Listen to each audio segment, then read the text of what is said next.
आत्मनिरीक्षण करा, आत्मचिंतन करा. तुम्हाला शोलेतल्या असराणीचा डायलॉग आठवतो ना? आधे इधर आओ, आधे इधर जाओ, बाकी मेरे पीछे आओ. पीछे कौन हो?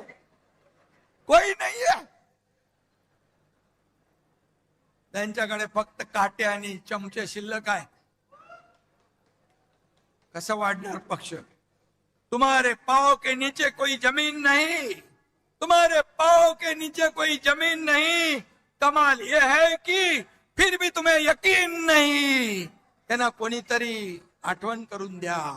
बदललंय, परिस्थिती बदलली आहे, त्याची आठवण करून द्या. परिस्थितीनुसार आपल्याला चालायचं असतं. कधीही गची बाधा डोक्यात येता कामा नये. मी कोण आहे?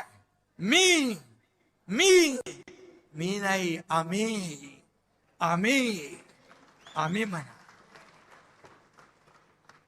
मी म्हणणारे रावणाची लंका देखील जळून खाक झाली. हो, तुम्ही आम्ही कोण आहोत?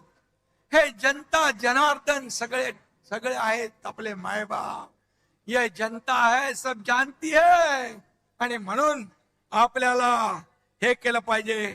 काही मगाशी रामदासबाईंनी समाचार घेतलाय, गुलाबरावनी समाचार घेतलाय, आमच्या ज्योतिताईंनी समाचार घेतलाय. काही लोक म्हणाले लांडग्यांचं ऑपरेशन करतो. अरे तो तर कंपाऊंडर आहे ना. कंपाऊंडर कसं ऑपरेशन करणार? इथे श्रीकांत शिंदे खरा डॉक्टर आहे,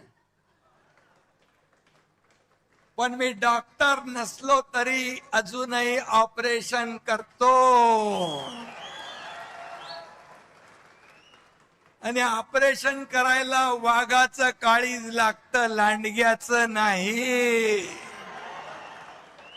वाघाचं कातडं पांघरून लांडगा वाघ होत नाही.